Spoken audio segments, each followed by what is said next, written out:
Olá, tudo bem com vocês? Eu sou a Leia Cordeiro, da LCGRH, e nós vamos conversar hoje com uma pessoa que é muito especial, né? Além de um excelente profissional, né? Ele é um grande amigo. Vamos conversar hoje com Augusto Dotti, que é representante da Italent para os estados do Paraná e Santa Catarina. O Augusto, ele é formado na área de psicologia organizacional pela UniOesc, tem MBA pela Fundação Getúlio Vargas do Rio de Janeiro, é um grande especialista na área comportamental do método de avaliação da Italent, e assim, é uma das grandes referências no nosso mercado. Augusto, é muito bom ter você aqui para a gente conversar um pouquinho, né, sobre um tema que eu considero de grande relevância. Então, obrigada pela tua disponibilidade, né, e vamos falar hoje um pouquinho sobre a empresa EUSA. Só que antes, né, você gostaria de uma água? Por gentileza. É bom, né, iniciar a conversa, né, de uma maneira mais suave. Então, uma água sempre é refrescante nesse Com certeza. Pois é, gente. Augusto, quando a gente está falando, né, mais do que nunca, esse é um tema muito presente. Quando a gente quer falar sobre a pessoa e você traz esse tema, né, a empresa EUSA, o que na verdade é uma empresa EUSA? Bom, todo mundo fala em desenvolvimento pessoal, mas fala assim, sempre eu tenho que fazer algo porque eu trabalho nessa empresa, ou trabalho naquela, ou até trabalho para mim mesmo. E quanto eu penso no meu próprio desenvolvimento? Como é que eu trabalho o meu próprio desenvolvimento, independente se eu estou trabalhando na empresa A ou na empresa B? Como é que eu faço isso na minha vida? O quanto de valor eu dou? E quando eu falo da empresa EUSA, eu digo que é a maior empresa do mundo. Porque é a única que você tem realmente. Porque mesmo que você seja proprietário e dono de alguma empresa, ela pode ser passageira. Tá? Ela pode crescer, você pode vender, você pode falir. Quer dizer, existem N possibilidades em cima de uma empresa. O que acontece é que, tendo a empresa EUSA, você está investindo em você mesmo. E esse investimento fica para a vida toda. Você está renovando esse investimento em você mesmo. Então, se você é empregado, você aumenta a tua empregabilidade. Você desenvolve naquilo que você precisa. Então, quando você está se desenvolvendo e trabalhando em cima da empresa EUSA, você está colocando todo um processo de desenvolvimento, de autoconhecimento, de evolução em conhecimento, evolução em habilidades, melhorando o seu comportamento. Para quê? Para que você possa ficar por muito mais tempo e com maior performance naquilo que você faz. Legal. Então, esse é o desenvolvimento. É muito importante quando as pessoas param para se olhar a partir dessas perspectivas. Normalmente as pessoas pensam, né, olhar por essas variáveis para a organização. Só que esquecendo dela, quer dizer, ela se torna um componente, né, um coadjuvante. E aí você traz essa referência muito legal para a pessoa trazer esse papel aí de protagonista nesse sentido. Muito legal, Augusto. E aí, assim, como é que a pessoa pode ser mais produtiva, né, então, a partir dessas questões? Bom, o primeiro passo, a produtividade tem a ver com o quanto eu me sinto bem com o que eu trabalho, com quem eu sou e com as pessoas que me cercam. Né? Porque é muito difícil você ter produtividade quando você está em ambiente hostil, que você está fazendo coisas contrárias àquilo que é do seu comportamento. Então, o processo de autoconhecimento, ele é fundamental para que você conheça que talento eu tenho. Legal, quem né? sou eu? Ótimo essa reflexão, né? A pessoa parar para pensar nisso.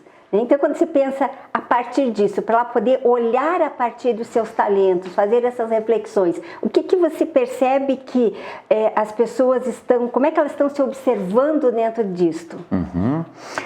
Nós temos uma pesquisa dentro da Italent que mostra que 78% das pessoas não conhecem seus talentos. Nossa! Né?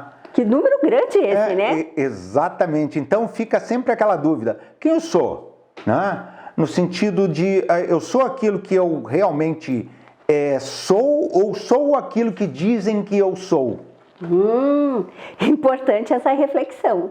E quando a gente tem isso, né, eu sempre digo assim: poxa, qual que é o meu talento? E eu falo uma frase assim: o que você faria de graça na vida? Legal. Tá? E aquilo que você faria de graça na vida, vamos pensar um jeito de monetizar isso, porque ali está baseado o teu real talento. Porque talento está dentro daquilo que você faz com naturalidade e prazer. Isso. É importante parar para refletir sobre isso, né? O que eu faria de graça?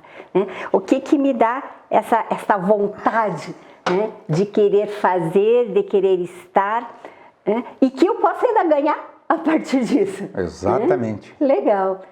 E aí, a partir dessas perspectivas, como é que você vê isso dentro desse cenário? As perspectivas do cenário do que você fala especificamente, Helen? Em função desses momentos que a gente está vivendo, né? Tá. Nós estamos aí num momento que muitas das pessoas às vezes param e dizem assim, bom, com pandemia, né, com essas questões de desemprego, quer dizer, faz valer a pena eu pensar nisso ou eu preciso algo diferente? Bom, independente do tempo de pandemia ou não, o ser humano ganha mais ou menos naquilo que faz pela sua raridade. Tá? Quanto mais raro eu sou, maior é o meu valor. É muito mais, o diamante é muito mais caro do que o ouro. Sem dúvida. Tá? Sendo duas pedras preciosas, porque o diamante é muito mais difícil, né? Sim. E o diamante ainda, para ter mais valor, ele precisa ser lapidado. Então, essas questões, o talento bruto, às vezes, ele não chega a lugar nenhum. A lapidação de um talento é o grande esforço, é a repetição daquilo que você faz, é a experiência colocada no momento certo, é experimentar, é estar disposto a fazer e a errar e a aprender, e isso faz com que você aumente a tua raridade.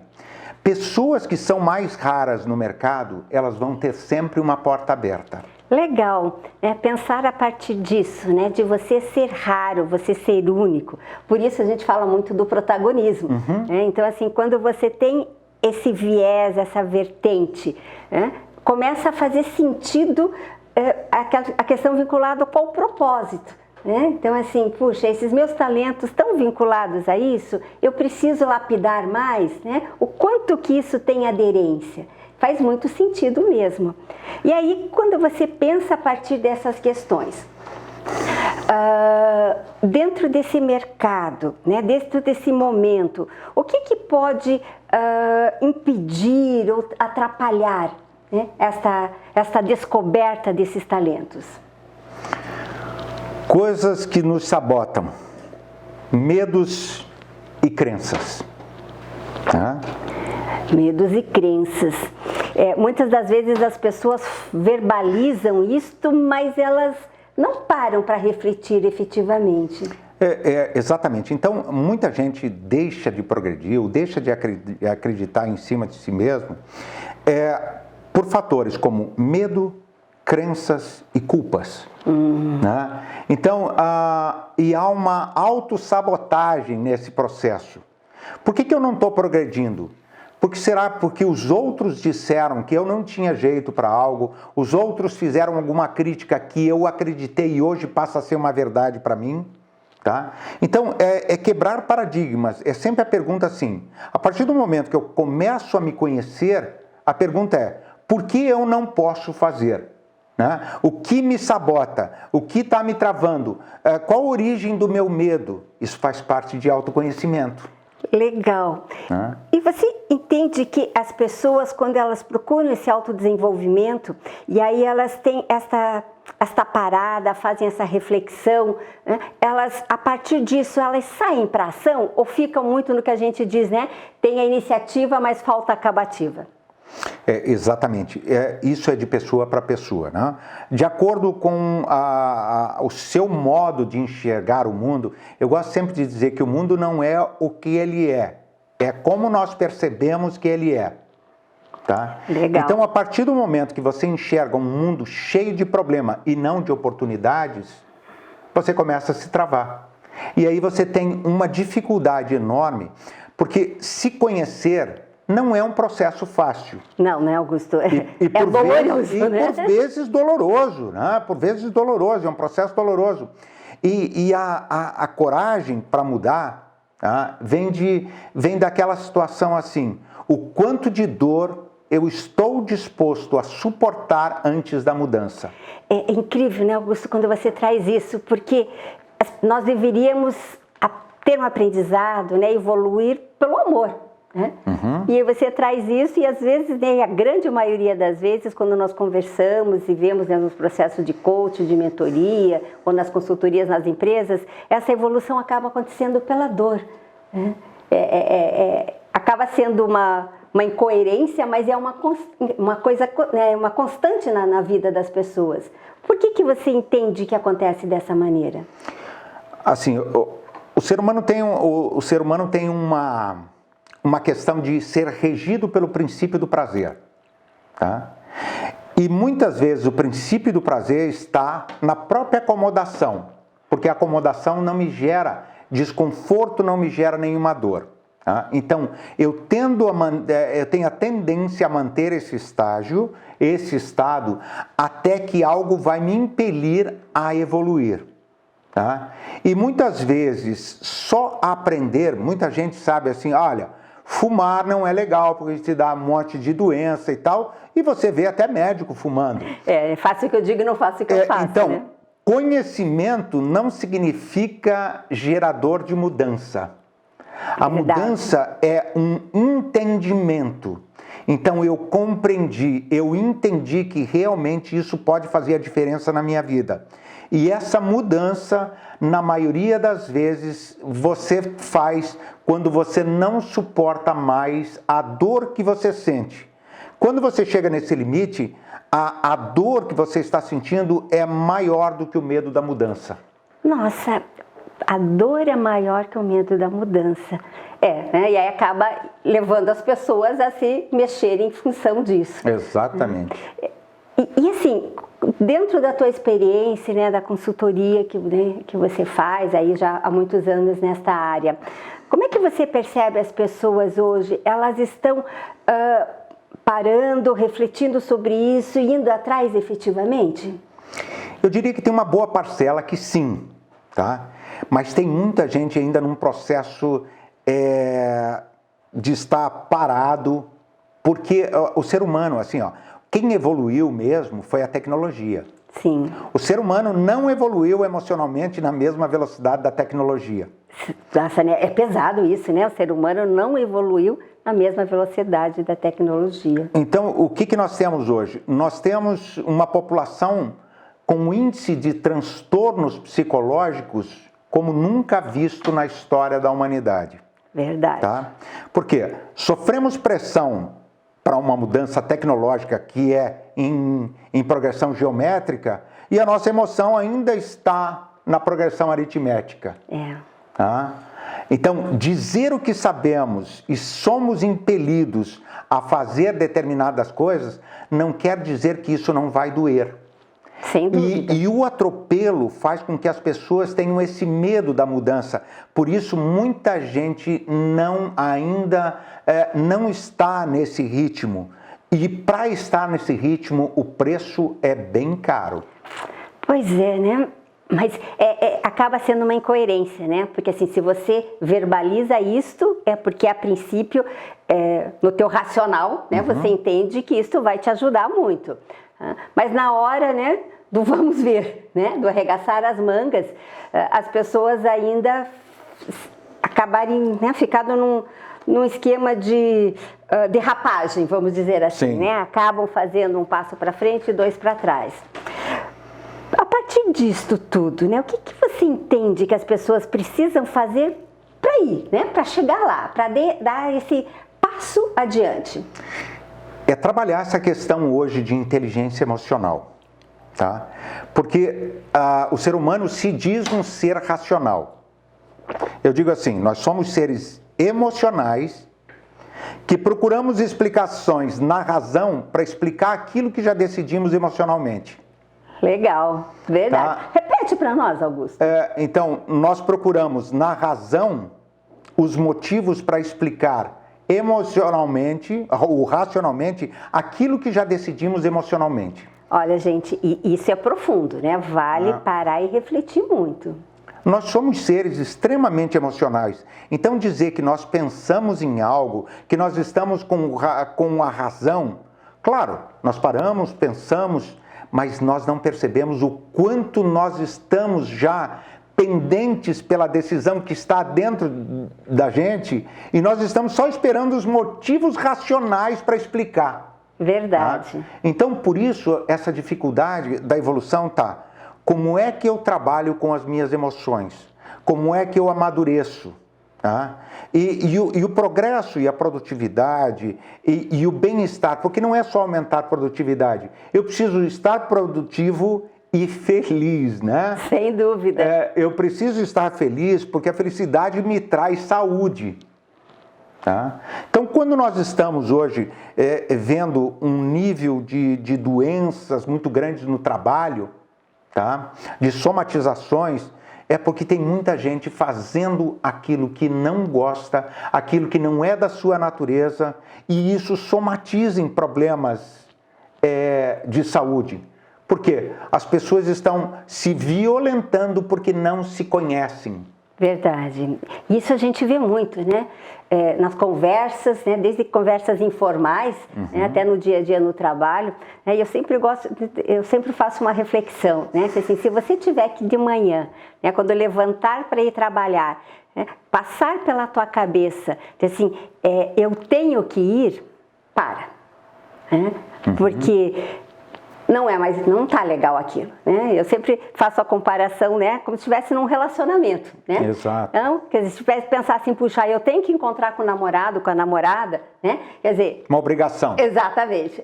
Aí se percebe que não tá legal. Acho que assim, olhar para a organização, para o seu, né? E pode ser, né? A organização, SA mesmo, né? Sim. Fazer essa reflexão, quer dizer, eu como empreendedor, nesse momento que eu estou, né? Se eu começar a ter esses sentimentos diversos, também né? Tem que parar para refletir sobre esse SA. Exatamente. E se você perceber, as questões das pessoas hoje que estão na lista lá dos mais ricos do mundo, tá? Você percebe que eles não trabalharam a vida inteira por dinheiro. Eles trabalharam com um propósito muito grande de fazer as coisas e o dinheiro vem como consequência, natural, não tem problema, não há problema em ganhar dinheiro e nem ser o homem mais rico do mundo. Mas você vê aquelas pessoas fascinadas pelo que fazem. Isso, é o brilho no olhar. Exatamente, e essas pessoas são de uma raridade incrível. E só retornando a essa questão da raridade, é que a raridade, as pessoas pensam às vezes em trabalhos complexos. Você pode ser uma raridade como pipoqueiro. Isso. Você pode ser uma raridade como qualquer tipo de trabalho. Tá? E isso faz você diferente, porque aquela pessoa coloca vida, coloca amor naquilo que faz, fala com naturalidade, você percebe. Eu sempre digo assim, aquilo que nós somos sai pelos poros. Verdade. Tá? Muito legal, Augusto. Assim, um bate-papo curto, mas eu acho assim, eu agradeço muito a tua disponibilidade de compartilhar essas questões, né? Fazer com que as pessoas pensem e reflitam sobre isto. É muito importante. Eu agradeço ao CETSEPAR, né, que disponibilizou o espaço para nós. Agradeço muito ao estúdio Prisma Design, que está fazendo, né, toda a nossa parte de gravação, edição, né, está trabalhando esses aspectos, de propiciar esse momento, né, esse momento de troca, de conversa, de trazer, eu digo assim, pílulas, né, para que nós possamos, né, nos olhar e refletir esse momento. E aí sim, né, definir o que eu quero e o que eu vou fazer a partir disso.